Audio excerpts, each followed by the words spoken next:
Assalamualaikum warahmatullahi wabarakatuh. Anak-anak, berjumpa lagi bersama Pak Fikri. Kali ini Bapak akan menjelaskan mengenai alat pernafasan manusia dan juga fungsinya. Sudah siap buat belajar?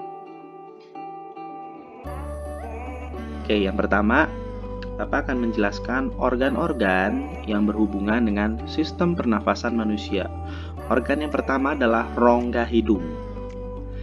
Ya, di dalam rongga hidung ini, ketika kita bernafas menghirup oksigen, di dalamnya ada yang namanya bulu hidung atau rambut hidung. Fungsinya adalah menyaring debu atau kotoran yang berasal dari udara. Yang kedua ada trakea. Trakea merupakan penghubung antara bagian hidung dan juga paru-paru. Antara rongga hidung dan trakea terdapat faring, yang merupakan pertemuan rongga hidung dan juga mulut. Dan yang ketiga, paru-paru. Paru-paru terdiri atas 3 bagian, yaitu bronkus, bronchioles, dan juga alveolus. Yang mesti kamu ingat, di dalam paru-paru terdapat 3 bagian penting dalam proses pernafasan, yaitu bronkus, bronchioles, dan juga alveolus. Bronkus merupakan percabangan dari trakea menuju paru-paru kanan dan juga paru-paru kiri. Bronchioles merupakan percabangan dari bronkus pada batang tenggorok manusia. Alveolus merupakan tempat pertukaran oksigen dan juga karbon dioksida. Bisa kita lihat alur pernafasan manusia. Oksigen dikenal juga dengan istilah O2. Masuk ke dalam hidung, faring, laring, trakea, bronkus, kemudian menuju alveolus dan bronchioles. Nah, bisa kita lihat baik-baik di sini anak-anak. Di sini bagian mulut. Di atasnya ternyata terdapat rongga hidung. Pertemuan antara mulut dan rongga hidung adalah faring. Kemudian menuju laring. Nah, kemudian udara masuk ke dalam trakea. Udara disaring untuk kedua kalinya. Ya. Kemudian bisa kita lihat udara juga masuk menuju membran pleura. Tapi yang terpenting, udara itu masuk ke dalam paru-paru kanan kita dan paru-paru kiri kita. Di sana terdapat bronkus. Di bawahnya terdapat diafragma. Kita perjelas lagi. Nah, ini adalah bagian terkecil dari bronchioles. Ya, jadi bronchioles. Nah, di sini yang bulir-bulir seperti ini namanya alveolus, ya, tempat pertukaran oksigen dan karbon dioksida. Nah, bagian ini keseluruhan merupakan kantung alveolus. Ya. Nah, bagian-bagian ini merupakan kapiler dari paru-paru. Selanjutnya, Bapak akan menjelaskan proses pernafasan pada manusia. Proses pernafasan manusia dibedakan menjadi 2, yaitu proses menghirup udara dan proses menghembuskan udara. Proses menghirup udara.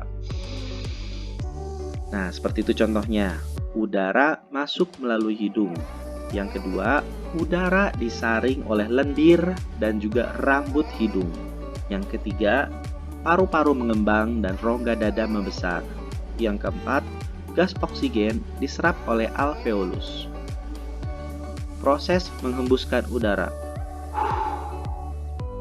Yang pertama, paru-paru mengempis dan rongga dada kembali ke ukuran semula.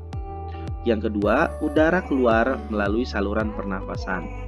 Yang ketiga, udara yang dikeluarkan mengandung gas, karbon dioksida atau CO2 dan juga uap air. Bisa kita lihat baik-baik pada slide yang Bapak tampilkan. Nah, ketika kita bernafas, di dalamnya terdapat pernafasan dada dan pernafasan perut. Nah, pernafasan dada dan pernafasan perut ini terjadi secara bersamaan. Pernafasan dada adalah pernafasan yang menggunakan otot antar tulang rusuk. Sedangkan pernafasan perut adalah pernafasan yang menggunakan diafragma. Ya, Bisa kita lihat ada fase inspirasi pernafasan dada. Di fase yang pertama, otot antar tulang rusuk ya berkontraksi. Ya, ketika ini bernafas. Yang kedua, tulang rusuk terangkat. Yang ketiga, paru-paru mengembang. Yang keempat, tekanan udara dalam paru-paru menjadi lebih kecil dibandingkan tekanan udara luar. Dan yang terakhir, udara masuk ke dalam paru-paru. Nah, ini ketika kita bernapas dikenal dengan inspirasi atau menghirup oksigen. Selanjutnya adalah fase ekspirasi pernafasan udara atau ketika kita menghembuskan karbon dioksida CO2. Yang pertama, fasenya adalah otot antar tulang rusuk relaksasi. Yang kedua, tulang rusuk menurun. Yang ketiga, paru-paru menyusut. Yang keempat, tekanan udara dalam paru-paru lebih besar dibandingkan tekanan udara luar. Dan yang kelima, udara keluar dari paru-paru.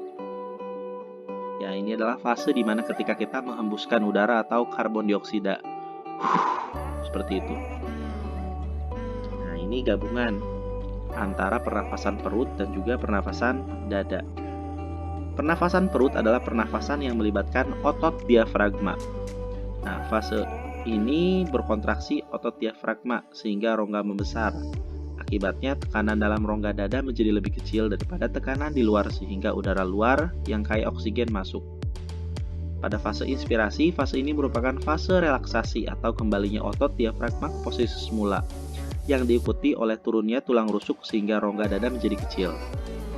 Sebagai akibatnya, tekanan di dalam rongga dada menjadi lebih besar daripada tekanan luar sehingga udara dalam rongga dada yang kaya karbon dioksida bisa keluar. Ya.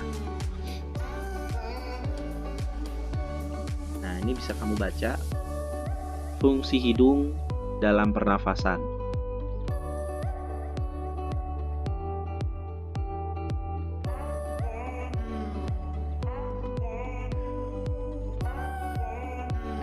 Selanjutnya, fungsi faring dalam pernafasan.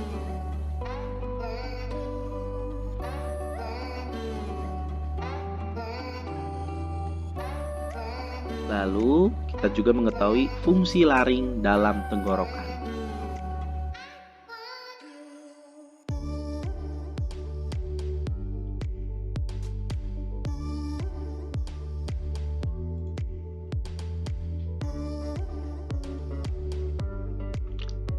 Kamu juga bisa baca fungsi trakea dalam pernafasan.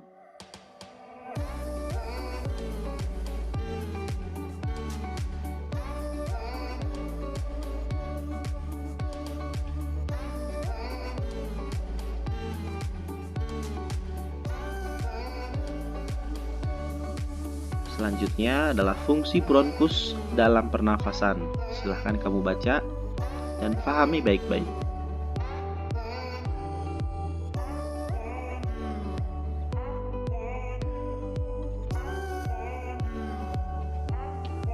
Kemudian ini adalah fungsi alveolus dalam pernafasan.